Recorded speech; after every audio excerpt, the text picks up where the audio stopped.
नमस्ते. आपल्या सगळ्यांचं स्वागत आहे.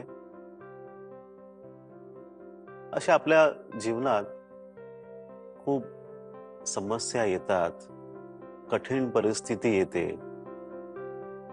आणि आपण त्याच्यातून निघण्याचा प्रयत्न करत असतो. आपण खूप काही भागांपासून शिकतोय. पण तसं पाहिलं आपण खूपदा किंवा 90% आपल्या जीवनातील जे प्रॉब्लेम्स आहेत त्यांचं कारण काय? तर स्वतः आपणच. आपल्यामुळेच प्रॉब्लेम्स बनतात. अवघड परिस्थिती येते. म्हणजे कुठेतरी आपल्याकडे समाधान आहे, उत्तर आहे. ते केलं की ती प्रॉब्लेम लगेच निघून जाते. मग असं काय आहे ते आपण आज शिकणार आहोत. असा एक दैविक गुण आहे ज्याचा आपण जर वापर केला तर आपोआपच आपल्या जीवनात कठीण परिस्थिती जी आहे ती नाहीशी होते. असा कोणता गुण आहे? चला तर आपण तो गुण पहिल्यांदा समजून घेऊया. जर मनामध्ये क्रोध आहे, राग आहे, तिरस्कार आहे, द्वेष आहे, एका तुमच्या ओळखीच्या व्यक्तीविरुद्ध किंवा काही अशा परिस्थिती झालेल्या आहेत अगोदर ज्याच्यामुळे तुमच्या आतमध्ये कोणाच्या प्रती राग आहे आणि तुम्हाला त्या रागापासून मुक्त होता येत नाहीये. मग त्याचं सोल्युशन काय आहे? आपण काय करू की जेणेकरून तो राग निघून जाईल आणि आपण मुक्त होऊ? तर त्याच्यावरती रामबाण उपाय काय? तर क्षमा करणे हा एक दैविक गुण आहे. क्षमा करणे. क्षमा करा आणि मुक्त व्हा. हा राग ठेवून काय प्राप्त होते आपल्याला? तुमचा अनुभव कसा आहे? कोणाच्या प्रती आपण जर राग ठेवला आहे 10 वर्ष, 15 वर्ष, 20 वर्ष, कसं वाटतंय तुम्हाला? सहज वाटतंय? आनंदित वाटतंय? कसं वाटतंय? कुठेतरी मनामध्येच ती वेदना आहे, ती पीडा आहे. त्याचं रूपांतर मग व्याधींमध्ये होतं, आजार पण आपल्याला येतं. मग कुठेतरी असं मग कित्येकदा आपण लोकांशी भेटतो, बोलतो त्यांच्याशी, तेव्हा ते सांगतात की कुठेतरी एक असं वाटतं की ओझं आहे किंवा दोन्ही खांद्यांवरती असं वाटतं काहीतरी आपण ओझं घेऊन चालतोय. आणि आपल्याला त्याच्यातून मुक्त व्हायचं असेल तर मग सहज प्रकार आहे, क्षमा करा. क्षमा करणे हा एक दैविक गुण आहे. क्षमा म्हणजेच प्रेम, क्षमा म्हणजेच मुक्ती, क्षमा म्हणजेच शांती. पाण्याची जशी एक धार वाहत असते ना, शीतल धारा पाण्याची, ती शीतल धाराच या क्रोधाच्या अग्नीला शीतल करत असते, विझवत असते. आणि तिथेच आपल्याला एक मुक्तीचा अनुभव येतो, आनंदाचा अनुभव येतो. मग तुमच्यावर त्याचं अवलंबून आहे, तुम्हाला करायचं काय? आतमध्ये क्रोध, राग ठेवून स्वतःलाच त्रास द्यायचा आहे की क्षमा करून मोकळं करायचं स्वतःला? आणि हे पण आम्ही मान्य करतो की क्षमा करणे कठीण आहे.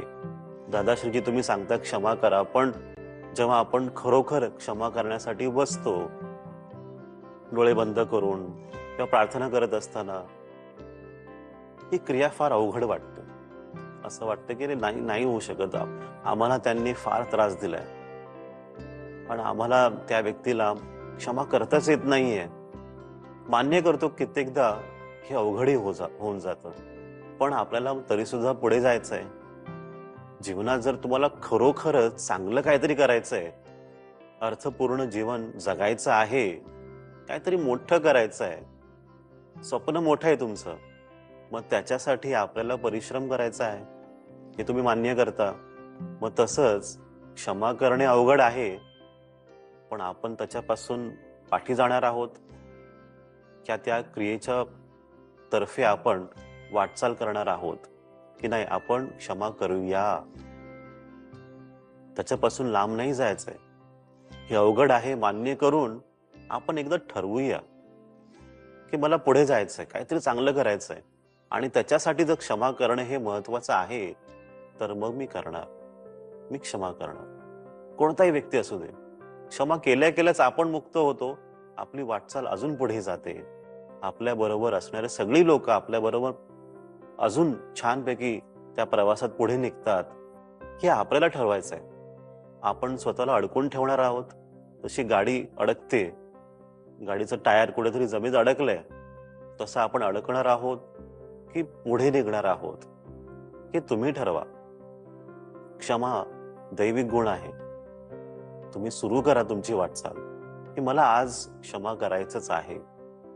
हे ठरवलंय की माझ्यासाठी, माझ्या उन्नतीसाठी, माझ्या परिवर्तनासाठी जर क्षमा करणे महत्वाचं आहे, तर मग मी करणार, मी पुढे निघणार.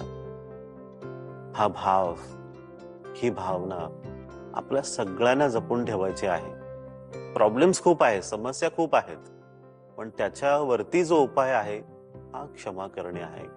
क्षमा केल्याने लोक एकत्र येतात, दोन मनं जोडली जातात आणि त्याच्यासाठी आपल्याला हा भाव घेऊन जायचा आहे पुढे.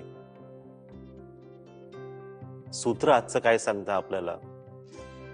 क्षमा कळे, क्षमा कळे. म्हणजे ज्यांना पण क्षमा कळाली, ही क्षमा करणे किती महत्वाचं आहे की मला माझ्या लोकांना, आसपासच्या लोकांना, मित्र परिवारांना, कोणी असू दे, शत्रू असू दे, मित्र असू दे, मला क्षमा करायचं. हे तुम्हाला जेव्हा कळतं तेव्हा काय होतं?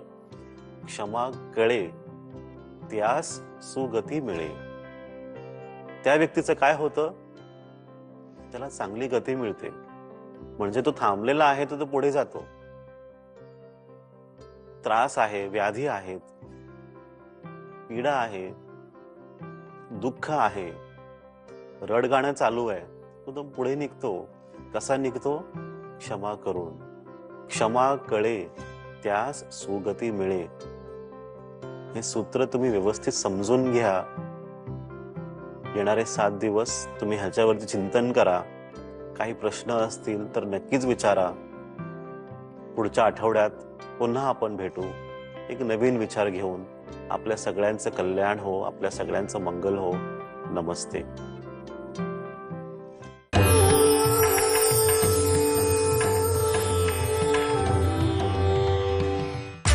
हेडलाइन्स